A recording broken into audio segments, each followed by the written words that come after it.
वसामत शहरा, और जो औरत 5 जो पूरे महीने रमजान के रोजे रखती हो, पूरे महीने रमजान के रोजे रखती हो, अगर उन रोजों के दरमियान पीरियड शुरू हो जाए तो उन रोजों को छोड़ना पड़ेगा।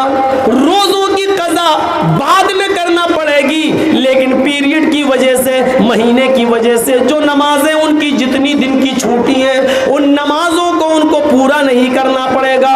उन नमाजों को उनको दोहराने की जरूरत नहीं है, या छूटी हुई नमाजों को वो बाद में पूरा नहीं करेंगी, बाद में पूरा नहीं करेंगी। लेकिन रमजान के महीने के रोजे रखते हुए पीरियड शुरू हो गया तो 5-6 रोजे उनके जो छूट गए, ये रोजे उनको छोड़ना पड़ेंगे पीरियड की वजह से। लेकिन इन रोजों को दूसरा रमजान का महीना आने से पहले पहले ये रोजे उनको रखना पड़ेंगे। नमाज नहीं दोहराएंगी, लेकिन रोजे बाद में पूरा करेंगी। अल्लाह के नबी सल्लल्लाहु अलैहि वसल्लम ने फरमाया, जो औरत 5 टाइम की नमाज पढ़ती हो पाबंदी के साथ, 5 वक्त की नमाज जो औरत पढ़ती हो, 5 वक्त की नमाज पाबंदी के साथ, उन दिनों को छोड़कर जिन दिनों में औरतें आम तौर से नमाज पढ़ने के लायक नहीं रहती हैं, यानी उनकी मजबूरी होती है, महीने के कुछ दिन उनको पीरियड की वजह से, उनको महीने की वजह से नमाज छोड़ना पड़ती है, तो जो औरतें 5 वक्त की नमाज पढ़ती हों, उन दिनों को छोड़कर जिन दिनों में अल्लाह ताला ने नमाज से उनको रुखसती दी है, तो अलबरातु इज़ा सल्लत खम्सहा वसामत शहरा, जो औरत 5 वक्त की नमाज पढ़ती हो, रमजान के पूरे महीने के रोजे रखती हो, वह अहसनत फरजहा, और जो अपने सतर की, जो अपनी शर्मगाह की हिफाजत करती हो। शर्मगाह की हिफाजत के 2 मतलब हैं। एक मतलब यह है कि वो अपने शौहर के अलावा अपनी शर्मगाह का गलत इस्तेमाल न करती हो। जलसों में, दीन के जलसों में, दीन के नाम पर आकर लड़कों के साथ खेतों में न जाती हो, चाय की होटलों में न जाती हो, स्कूल में पढ़ती हो तो बॉयफ्रेंड के साथ कैंटीन, कॉलेज की कैंटीन में बैठकर चाय न पीती हो, मोबाइलों पर गुफ्तगू न करती हो, उनसे फोन करके बात कर करके व्हाट्सएप पर अपने खुले हुए बाल के फोटो न देती हो, अपनी ओढ़नी उतार कर और अपने शॉर्ट कपड़ों में अपने फोटो न देती हो। फरमाया अहसनत फरजा, जो अपने सतर की, अपने शर्मगाह की हिफाजत करती हो। 2 माना है, एक तो यह कि वो अपने शौहर के अलावा किसी और के साथ बिस्तर पर न लेटती हो, अपनी शर्मगाह का इस्तेमाल किसी गलत जगह पर न करती हो, और शॉर्टकट में एक और रास्ता है अपनी शर्मगाह की हिफाजत का, इतने शॉर्ट कपड़े न पहनती हो, इतने टाइट कपड़े न पहनती हो, इतने भड़कीले लिबास और इतने बर्क वाले लिबास, चमकने वाले लिबास न पहनती हो कि उनके कपड़े से, जो कपड़ा पहने हुए हैं, उस कपड़े से उसके जिस्म की बॉडी नजर आती हो, उसके जिस्म का, उसका फिगर नजर आता हो, उसकी कमर और हाथ और पैर सब पता चलते हो, चिपके हुए हो। ये कपड़ा भी उस औरत के लिए गलत है और ये नंगापन के हुक्म में दाखिल है। जैसा कि अभी मुझसे पहले फैजी साहब ने बताया था, निसाउन कासियातुन आरियातुन माइलातुन व मुमीलात, ये हदीस आपके सामने पढ़ के बताई थी। मेरे प्यारे साथियों, उन औरतों को भी नंगा कहा गया है, उन औरतों को भी नंगा कहा गया है जो औरतें कपड़ा पहनेंगी। फरमाया एक ऐसा जमाना आ जाएगा कयामत से पहले कि तुम औरतों को देखोगे कि वो कपड़ा तो पहनेंगी लेकिन नंगी होंगी, कासियात कपड़े पहनेंगी, आरियात लेकिन नंगी होंगी। अल्लाह के रसूल ने नंगी औरत सिर्फ उसी को नहीं कहा जिसके जिस्म पर कोई कपड़ा ना हो, उस औरत को भी नंगा कहा है जो कपड़े पहने हैं लेकिन उसका फिगर दिखाई दे रहा है। ये चिपका हुआ, जैसे ये कि हमारी ये आस्तीन है। अब औरत की आस्तीन कैसी होती है, ये चिपकी हुई है। अब ये बाहें दिख रही हैं, अंदर से नहीं दिख रही है लेकिन बाहों का साइज दिख रहा है। आइडिया हो गया इसकी बाहें कितनी भरी हैं। तो ये नंगेपन में शामिल है, चाहे यहाँ कपड़ा ही क्यों ना हो। अब यहाँ पर वो पहनी हुई लेगी है, ऐसे चिपकी हुई है, ये पहनी हुई है। अब ये रान पर नजर पड़ रही है, इससे पता चल गया इसकी रान का साइज क्या है। तो ये लेगी पहनने के बाद भी नंगी है। हमारे और आपके समाज में फैशन हो सकता है, लेकिन रसूलुल्लाह की नजर में ये लड़की या ये औरत नंगी है, नंगी है, नंगी है। और एक पहचान बता दूं नंगी औरत की, जो जितने बड़े बाप की बेटी होगी उसके जिस्म पर उतना ही कम कपड़ा होगा। आप आजमा के देख लेना, जो जितने बड़े बाप की बेटी होगी वो उतना कम कपड़ा पहने हुए होगी। अबे काहे का बड़ा बाप है तू रे? जो शख्स अपनी बेटी को 5 मीटर का सूट लाके ना दे सके, बड़ा बाप बनता है कमीने? किस बात का तू बड़ा बाप है? तू तो बखील है, अपनी लड़की तक को कपड़ा ढांकने के लिए पैसा नहीं देता, 5 मीटर का कपड़ा लाके नहीं दे सकता है। अरे तेरे ही लिए तो अल्लाह के रसूल ने कहा था, दयूस है वो बाप जिसके सामने उसकी बेटी बेपर्दा जाए। दयूस है वो भाई जिसकी आंख के सामने उसकी बहन बेपर्दा जाए और घूमे। दयूस है वो बेटा जिसके सामने उसकी मां बेपर्दगी के साथ घूमती है। दयूस कहा उसको। दयूस है वो शौहर जिसके आंख के सामने जिसकी बीवी बेपर्दगी के साथ घूमती हो। अरे घूमती क्या है, खुद घुमाता है। चल, अरे क्या नकाब ओढ़ रही होता, चल ना। अब बाल खुले हैं, साड़ी पहने हैं, पल्लू लटका है, मोटरसाइकिल पे उल्टी बैठी है, जा रही है। शौहर उसको पर्दा इसलिए नहीं करा रहा, दुनिया को दिखा रहा, देख मेरी बीवी कितनी खूबसूरत है।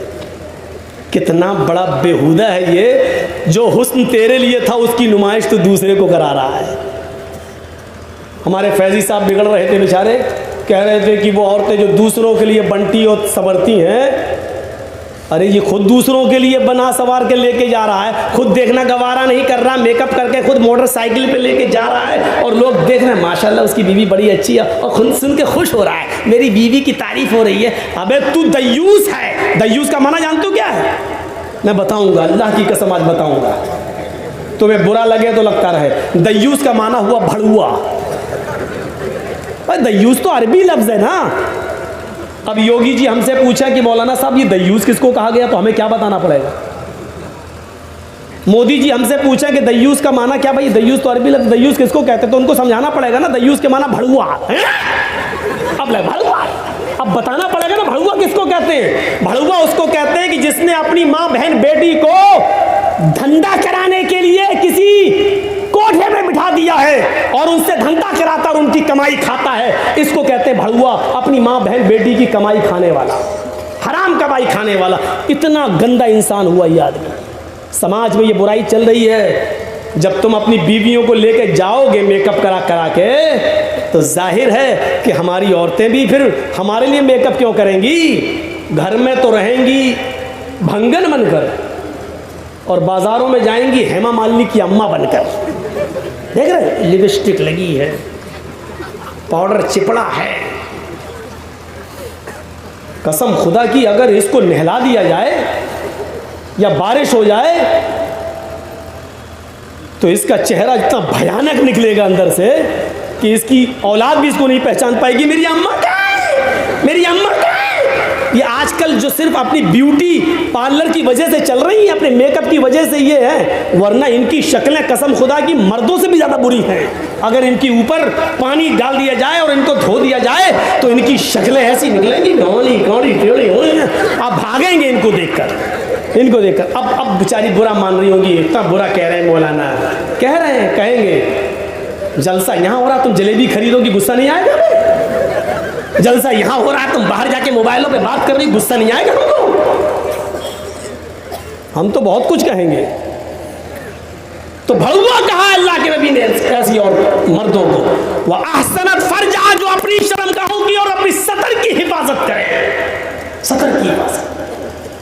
यह हाल है वहाँ हाल ही है। फातिमा कहती हैं अल्लाह के नबी, जब मेरा आए मेरे शौहर, जब मेरा इंतकाल हो जाए तो मुझे ईशा की नमाज के बाद दफनाने ले जाना, मुझे दिन के उजाले में मत दफनाना।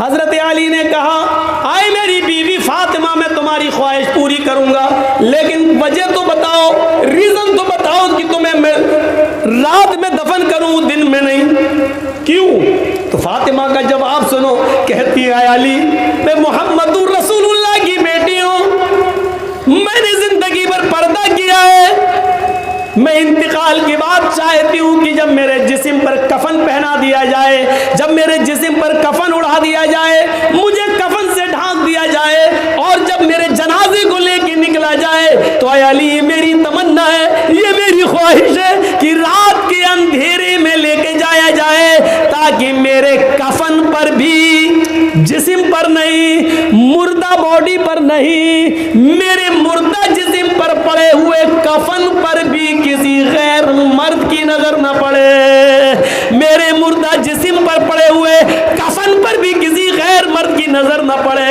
आए अली, मैं चाहती हूं कि मेरे इंतकाल के बाद मेरे मरे हुए जिस्म पर पड़े हुए कफन पर भी किसी गैर मर्द की नजर न पड़े। मेरी माँ, मेरी बहनों, मेरी कौम की बेटियों, फातिमा के इस कौल के बाद और फातिमा की इस वसीयत के बाद तुम कैसी लग रही हो? वो तो इंतकाल के बाद, जबकि इंतकाल के बाद कोई किसी को देखता नहीं है, इंतकाल के बाद उससे कोई मकसद नहीं रह जाता है, इंतकाल के बाद उससे न तो जिना हो सकता है, न मरी हुई लड़की से कोई मुंह काला करता है, न मरी हुई लड़की से कोई निकाह करता है। मेरे भाइयों गौर करो, मेरी बहनों जरा गौर करो, वो कहती है कि मेरे इंतकाल के बाद मेरे मुर्दा जिस्म पर पड़े हुए कफन पर भी किसी गैर मर्द की नजर न पड़े। मेरा मुआशरा कहाँ जा रहा है? सोसाइटी कहाँ जा रही है? समाज कहाँ जा रहा है? जलसों में भी आने वाली लड़कियों पर पाबंदी न लगे, चड़कीले भड़कीले लिबास पहनकर मार्केटों में घूमती रहे, बाजारों में जाती रहे, जलेबियां खरीदती रहे, बैलून खरीदती रहे, चूड़ियां खरीदती रहे, फिर जलसे का मकसद क्या रह जाता है? मेरे प्यारे भाइयों, समाज के लोगों, इस बुराई पर जरा रोक लगाने की कोशिश करो। अल्लाह की कसम, जलसे का मकसद फौत हो जाता है। पर्दा इस्लाम की रूह है, पर्दा इस्लाम के लिए रीढ़ की हड्डी है। आओ तुम्हें एक अजीब चीज बताता हूं, आज तुम उस चीज को सुनो और गौर करो। कुरान कहता है, कुरान कहता है, कुल लिल मुमिनाती यग़ज़ुज़ना मिन अब्सारिहिन्ना व यहफ़ज़ना फ़ुरूजहुन्ना वला युब्दीना ज़ीनतहुन्ना। पहले मर्दों को हुक्म दिया, फिर औरतों को हुक्म दिया। आए मोहम्मद सल्लल्लाहु अलैहि वसल्लम, इन औरतों से कह दो, यग़ज़ुज़ना मिन अब्सारिहिन्ना, जब भी वो कहीं निकलें, जब भी वो कहीं जाएं, तो अपनी निगाहें नीची रखें, अपनी निगाहें नीची रखें। व यहफ़ज़ना फ़ुरूजहुन्ना, अपनी शर्मगाह की हिफाजत करें। वला युब्दीना ज़ीनतहुन्ना, और अपने जीनत को, अपनी खूबसूरती को, अपने हुस्न को, अपने ज़ेबो ज़ीनत को, अपने बनाओ सिंगार को गैर मर्दों के सामने जाहिर ना करें। कितनी चीज़ें बताई? 3। एक चीज़ देखिएगा, याद करिएगा, ये 3 चीज़ों को नंबर से जहन में बिठाइए। मैं किसी को भी खड़ा करके पूछ सकता हूँ, पहली चीज़ क्या है, दूसरी चीज़ क्या है, तीसरी चीज़ क्या है। याद रखना, मैं किसी को भी खड़ा करके पूछ सकता हूँ, मेरा कोई भरोसा नहीं है। पहली चीज़, यग़ज़ुज़ना मिन अब्सारिहिन्ना, अपनी निगाहों को नीचा रखो। पहली चीज़, नीची नज़र। दूसरी चीज़, यहफ़ज़ना फ़ुरूजहुन्ना, अपनी शर्मगाह की हिफाजत करो, शर्मगाह। और तीसरी चीज़, ज़ेबो ज़ीनत को, बनाओ सिंगार को गैर मर्दों के सामने जाहिर मत करो। ये 3 चीज़ें बताई। इसमें मेन चीज़ को बीच में रखा गया है, शर्मगाह की हिफाजत। जबकि ये दोनों चीज़ें जो और बताई गई हैं, वो इसीलिए बताई गई हैं क्योंकि वो शर्मगाह तक पहुंचने का ज़रिया है। जब औरत निगाह उठा के चलेगी तो आंखें 4 होंगी, जब 4 होंगी तो प्यार मोहब्बत होगी, दिल के रास्ते से आंख से तीर घुसेगा, फिर दिल में उतरेगा, दिल में उतरेगा तो दिल घायल होगा, घायल होगा तो फिर कुर्बत बढ़ेगी, कुर्बत बढ़ेगी तो सब कुछ होगा शॉर्टकट में। तो बीच में क्या पेश किया अल्लाह ने?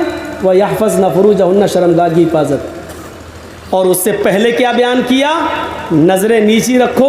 और बाद में क्या बयान किया? ज़ेबो ज़ीनत को गैर मर्दों के सामने जाहिर न करो।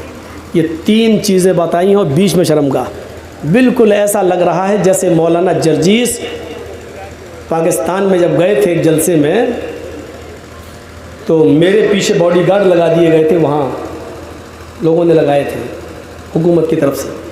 तो मैंने पुलिस वालों से कहा ये क्या कर रहे हो भाई आप लोग? बोले तुम्हें इंडिया खैरियत से जाना कि नहीं जाना है? हमने कहा क्या मतलब? बोले हमारे यहाँ कोई भरोसा नहीं कि कब किस मस्जिद में बम रख दिया जाए और उड़ जाओ तुम। हमको हुक्म दिया गया है कि इनकी हिफाजत करो, मस्जिदों में तलाशी लो और फिर इनकी तकरीर हो।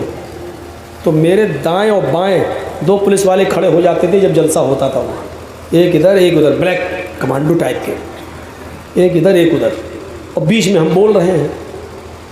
और जब जोश आता था, अल्लाह के नबी ने फरमाया, जो देखता था ब्लैक कमांडो को तो जोश ठंडा हो जाता था। ये खड़ा है, फिर थोड़ा सा कोशिश करता था, जो जोश में आया ऐसे बोला तो इधर देखा खड़ा हुआ, फिर जोश ठंडा हो जाता था। ये 2 दाएं बाएं बॉडीगार्ड, बीच में जर्जीस, ये किस बात की अलामत है? जर्जीस साहब, आपकी ज़िंदगी इन दोनों बॉडीगार्ड की वजह से बची हुई है।